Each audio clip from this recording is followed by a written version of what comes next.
আপনি যদি বর্তমান পৃথিবীর দিকে তাকান তাহলে দেখবেন যে ইসলামের বিরুদ্ধে এত ষড়যন্ত্র, এত কনস্পাইরেসি, এত অত্যাচার, অপারেশন, এত কিছুর পরেও ইসলাম হচ্ছে world's fastest growing religion right now. তো আপনি পশ্চিমা বিশ্বে দেখেন প্রতি জুমাবারে অনেক অমুসলিম, নন মুসলিম, ইহুদি, খ্রিস্টান, এইথিস্ট, সংশয়বাদী, অ্যান্টাগনিস্ট তারা এসে শাহাদা বাণী পড়ে মুসলমান হয়ে যাচ্ছে প্রতি জুমাবার।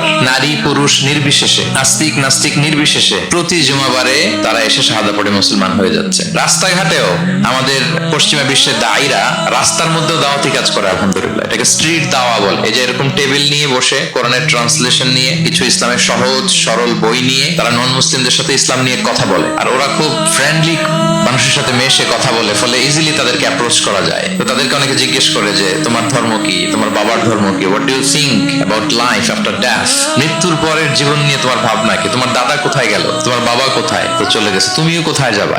এইভাবে যখন জিজ্ঞেস করে নন মুসলিমদেরকে, তাদেরকে যখন ভাবায়, ভাবাতে ভাবাতে ভাবাতে ভাবাতে ইসলামের বাণীগুলো যখন তাদের সামনে পেশ করে, তারা যখন কনভিন্সড হয়, অনেক ক্রিশ্চিয়ান, অনেক জুইশ, অনেক নন মুসলিম ওই রাস্তার ওই দাওয়া কাজের মধ্যে, স্ট্রিট দাওয়াতে ওইখানেই ঘোষণা দেয় আশহাদু আল্লা ইলাহা ইল্লাল্লাহ ওয়া আশহাদু আন্না মুহাম্মাদান আবদুহু ওয়া রাসূলুহু।